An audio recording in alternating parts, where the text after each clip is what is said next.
Olá, nono ano. Então, nós vamos fazer a nossa correção do livro de atividades, das páginas 16 até a página 20. A questão número 1, inicia aí na página 15, ela pede para a gente comparar os três planisférios que ela nos apresenta. O primeiro, então, nos indica informações a respeito do petróleo, das reservas de petróleo no mundo. O segundo planisfério nos diz respeito às reservas de gás natural. E o terceiro planisfério, na página 16, se refere às jazidas de carvão mineral, aonde no mundo nós temos concentração de carvão mineral. A questão nos diz: cada planisfério destaca as principais reservas de três importantes fontes energéticas, formadas em bacias sedimentares: petróleo, gás natural e carvão mineral, nossos combustíveis fósseis. Com auxílio de um atlas, identifique as regiões ou os países, pode também nomear países, que se destacam por suas reservas em alguma ou em mais de uma das fontes de energia. Letra A, na Europa. Então, com relação à Europa, nós temos a Rússia, né? A Rússia ela vai se destacar nos três minérios citados. Então, petróleo, gás natural e carvão mineral, a Rússia se destaca. A região do Cáucaso se destaca no gás natural. O leste europeu e o noroeste da Europa se destaca pelo carvão mineral. Rússia se destaca no petróleo, gás e carvão mineral. A região do Cáucaso se destaca no gás natural e o leste europeu e noroeste europeu se destaca no carvão mineral. Letra B, na Ásia. Na Ásia, então, nós temos o Oriente Médio se destacando com petróleo. A Rússia e o Irã vão se destacar no gás natural. E a Rússia e a China vão se destacar com carvão mineral. Oriente Médio, petróleo. Rússia e Irã, gás natural. E Rússia e China, carvão mineral. Letra C, na Oceania. Na Oceania, então, nós vamos ter na Austrália gás natural e petróleo. Na Austrália, gás natural e carvão mineral. E na Nova Zelândia, apenas carvão mineral. Na Austrália, gás natural e carvão mineral. E na Nova Zelândia, carvão mineral.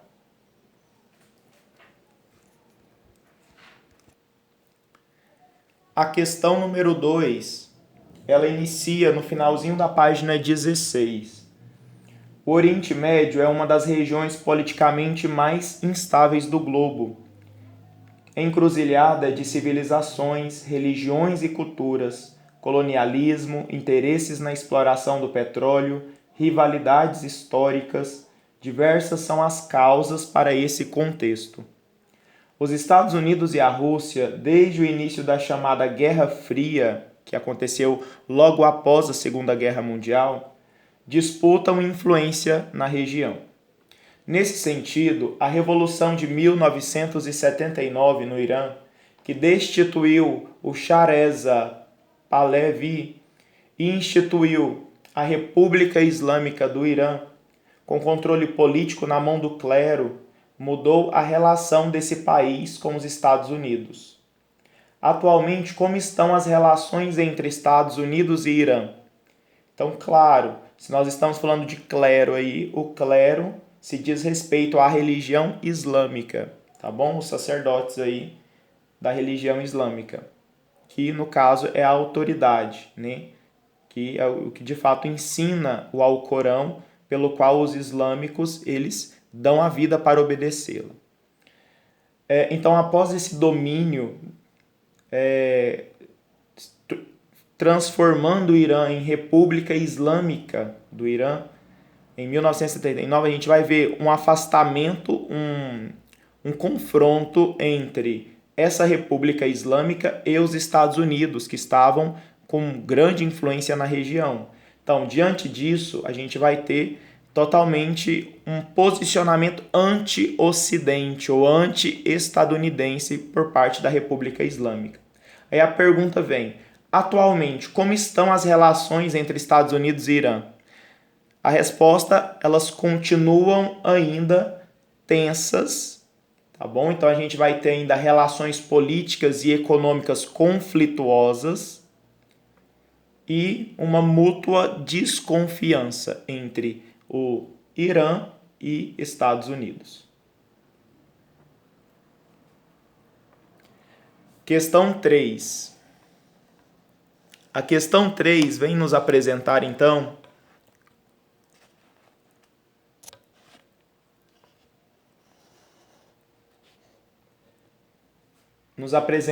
um infográfico.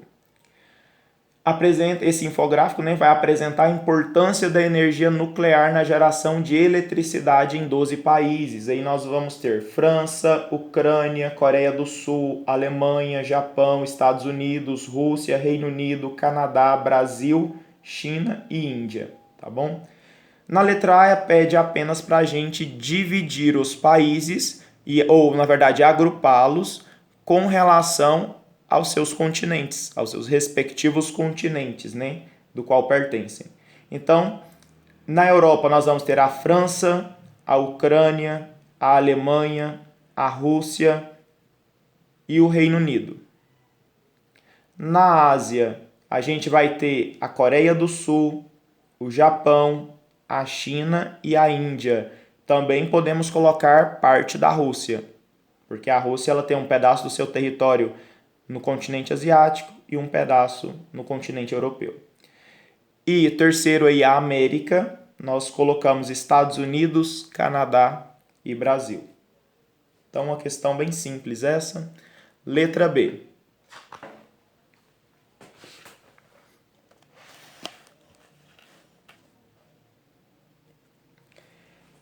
Que fatores explicam o investimento do Japão na geração de energia nuclear?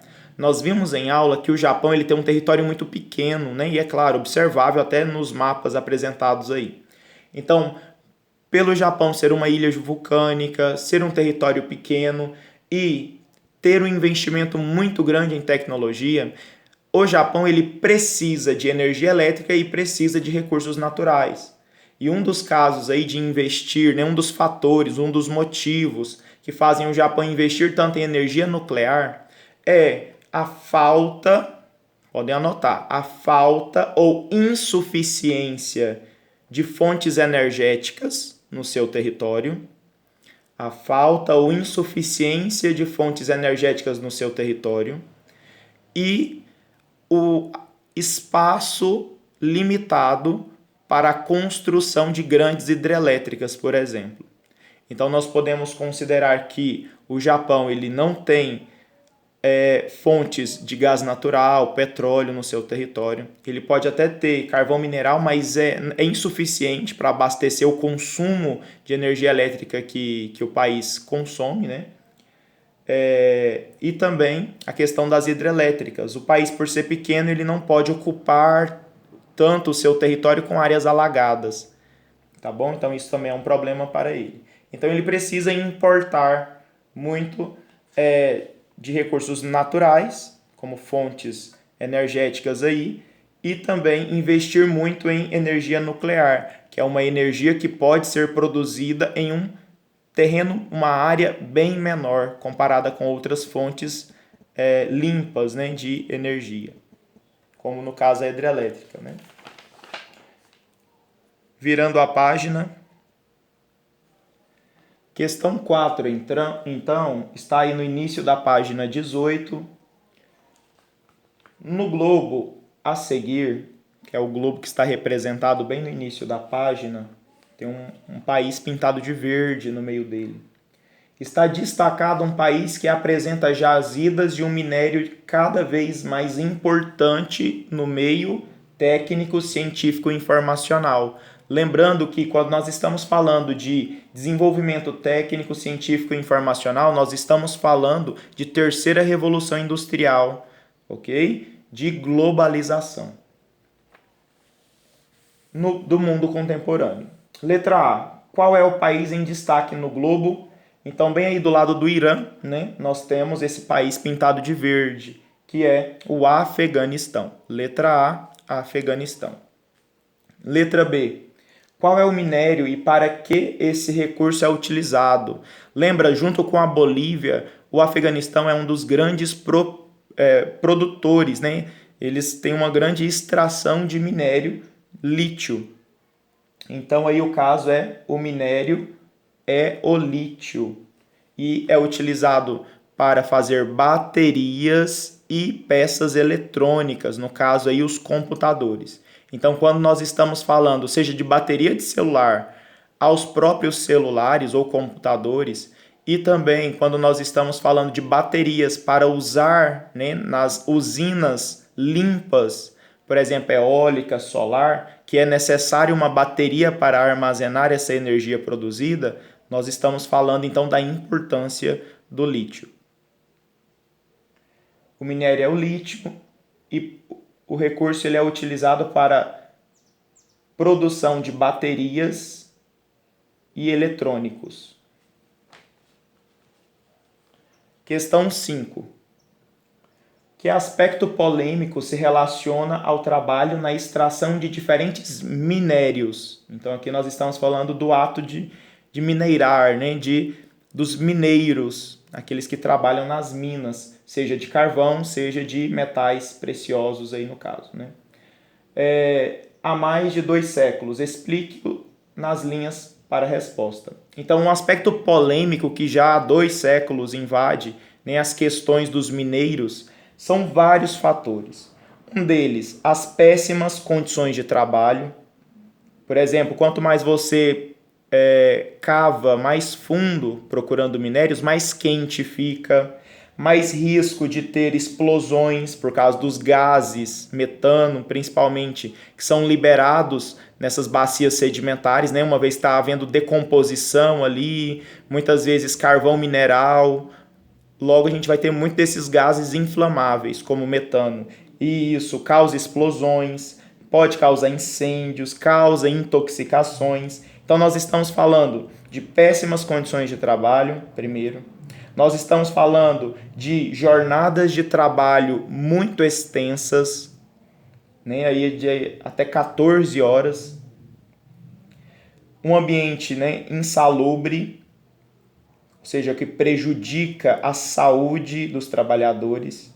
E também o caso da exploração de mão de obra infantil e às vezes até escrava.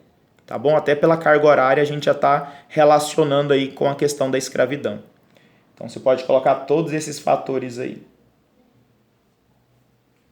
E por último, da questão da página 18, questão 6. Os países do Oriente Médio têm alta dependência econômica da extração de petróleo, assim como o Afeganistão tem do lítio. Então, o Oriente Médio depende do petróleo, o Afeganistão depende do lítio. Países pobres dependem de matéria-prima, extração de matéria-prima, setor primário da economia, tá bom? Tais minérios, quando não são totalmente refinados ou processados, ou seja, industrializados, são exemplos de commodities. Então, quando a matéria-prima ela não se agrega valor nela, ou seja, não a industrializa, ela é um commodity. Tá bom? Ainda ela é uma matéria-prima. Não industrializado a gente chama semi-industrializada, né? A dependência de exportação de commodities agrícolas ou minerais gera preocupação entre os economistas e outros cientistas.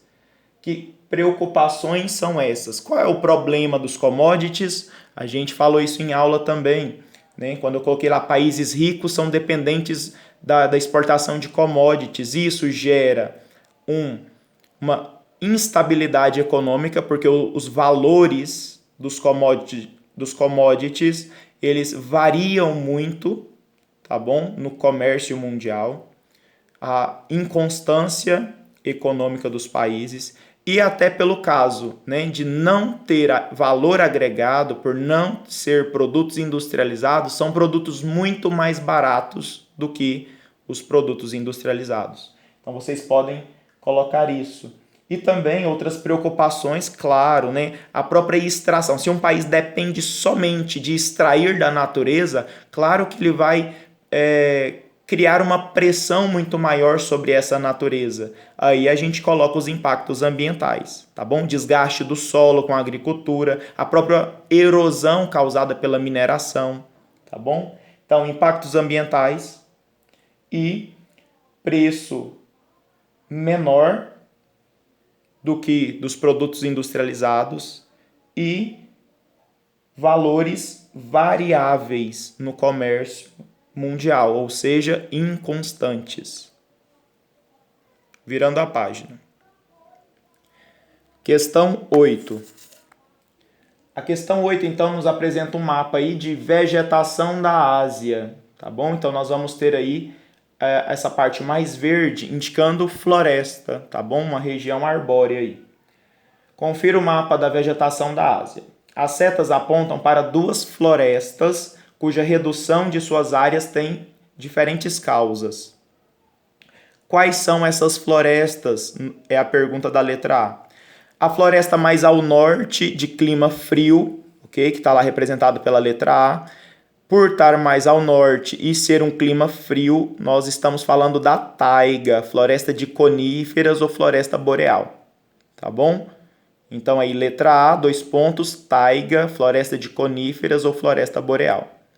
A letra B está nos indicando bem próximo aqui, ó, a linha, né, imaginária do trópico de Câncer, uma região de floresta, junto com essa região também da linha do Equador. Aqui, então, nós vamos ter floresta tropical e floresta equatorial, que são florestas densas, com uma grande biodiversidade, variedade de vegetais, animais, ok? Espécies. Então, letra A, taiga. Letra B, florestas tropicais e equatoriais. A letra B. Quais são as causas da redução de suas áreas? Ou seja, está diminuindo a taiga e está diminuindo as áreas de floresta tropical e equatorial. Por quê? Quais são essas causas? A taiga, eu disse em aula, ela é usada muito para celulose, ok? Então, produção de papel, por isso está diminuindo essas áreas. A exploração ela está sendo muito intensa. E também a letra B, nós podemos colocar o processo de urbanização dessa região, a expansão da fronteira agrícola e a própria extração de madeira, principalmente para exportação, tá bom? Então a gente vai ver muito aqui nessa região, né, da Tailândia, da Indonésia, China comprando muita madeira dessa região, o que faz com que essa região ela tenha que extrair muita madeira, né? Para quê? São regiões mais pobres que têm a base das suas economias no setor primário, que é na exploração de recursos naturais, ok? Então é um dos problemas, né, que a gente até escreveu lá na questão 6. Impactos ambientais é um dos problemas do país ser dependente de commodities. Questão 8, vamos apenas lê-la aqui para a gente virar a página. A silvicultura tropical no Sudeste Asiático se destaca nos cultivos de seringueiras e de palmeiras, destinadas à extração do óleo de palma, como a apresentada na fotografia. Então, nós vamos ter as palmeiras aí, ok? Nessa imagem da questão 8. Virando a página. No início, então, da página 20, nós temos aí letra A. Qual a utilização econômica dessas árvores cultivadas na região tropical da Ásia? Então, nós vamos ter aí a seringueira para extração do látex, e, como na imagem mostrada, as palmeiras para a extração de óleo de palma, que é utilizado em alimentos, em cosméticos e até em biocombustíveis. Seringueira para a extração de látex, que se produz borracha, né? Na Amazônia mesmo, nós temos uma comunidade tradicional chamada seringueiros, que trabalha especificamente na extração do látex. E também podem colocar as palmeiras para a extração do óleo de palma, utilizado em alimentos, cosméticos ou biocombustíveis. Letra B. Que problemas ambientais estão associados à silvicultura de tais árvores, ou mesmo outras vegetações? Que problemas ambientais a gente poderia citar?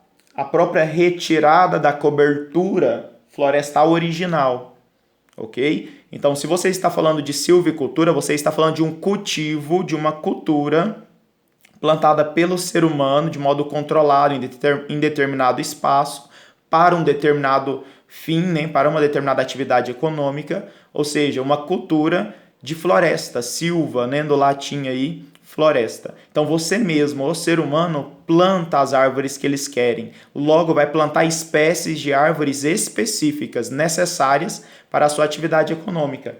O que faz com que ele muitas vezes desmate a biodiversidade, a variedade de espécies que havia numa floresta original daquele local.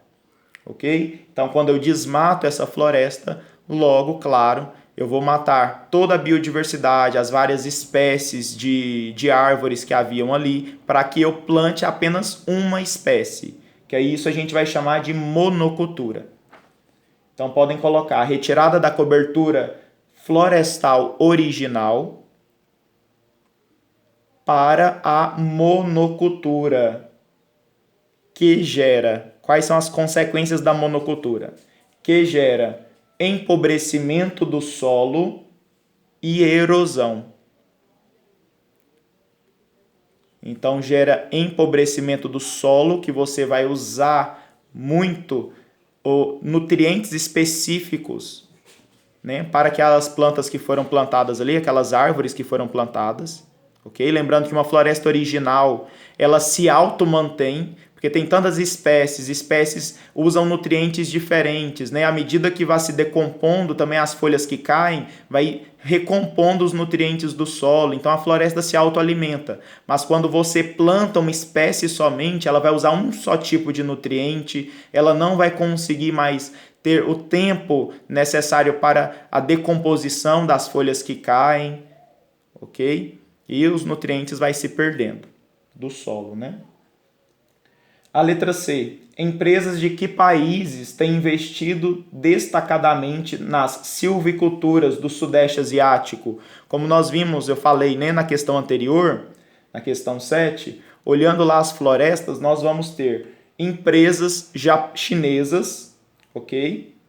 Empresas chinesas e também as japonesas, devido a pequena área do território japonês. Eles precisam importar muita matéria-prima, ok? Então, aí, empresas japonesas e chinesas que investem no mercado de borracha, biocombustíveis e madeira, ok?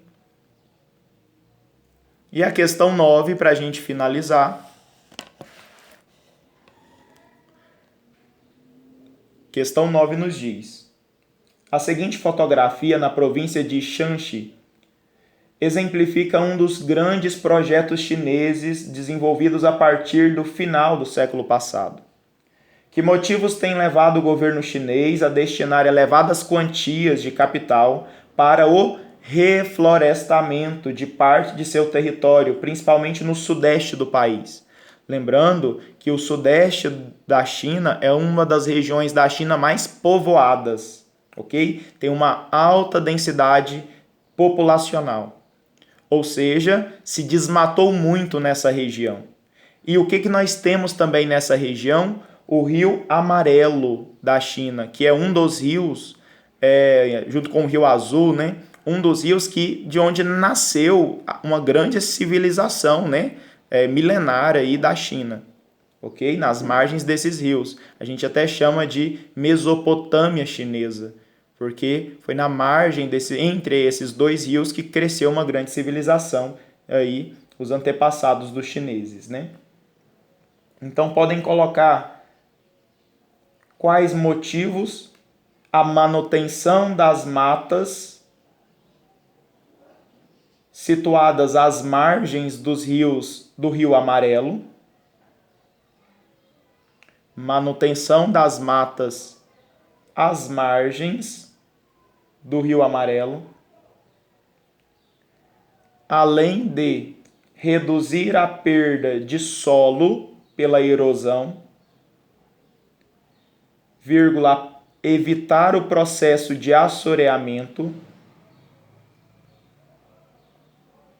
e não atrapalhar na geração de energia hidroelétrica.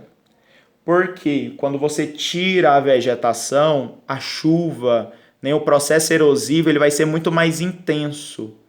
No caso de que as gotas de chuva enxurrada, elas vão descer muito mais rápido, porque não tem o caule, não tem as plantas para meio que ir impedindo que a enxurrada desça com muita violência, né? Então, à medida que a enxurrada ela vai batendo nas árvores, ela vai perdendo velocidade. Logo, essa enxurrada ela vai gerar uma menor erosão, ok? Então, a própria natureza já segura a terra ali com essas vegetação nela.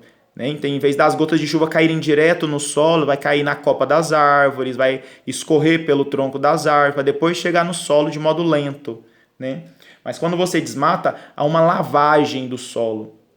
O solo ele sofre muito, os próprios nutrientes vão embora com a enxurrada, a matéria orgânica ali superficial, e o próprio solo também ele se desgasta e vai para os rios. Quando eles se acumulam nos rios, imagina, uma lama que fica nos rios, a terra ela desce para o fundo. E isso a gente chama de assoreamento, que é o quê? Você começa a encher o rio de sedimentos, fazendo com que o rio ele se alargue e inunde as margens. Entende? Isso é um problema muito grande até para a produção de hidroeletricidade. Logo, o rio com menor, digamos assim, sedimentos, ele vai ter uma correnteza muito maior. E isso ajuda na produção de hidroeletricidade, né? E um rio ele mais estreito e mais fundo, ele vai preservar a umidade, a água, por mais tempo, né? Diante do sol, das intempéries ali. Um rio mais extenso, mais largo, um rio raso, ele vai, claro, evaporar mais. E isso vai secar o rio, né? Diminuir a vazão do rio. E isso também é um problema, ok?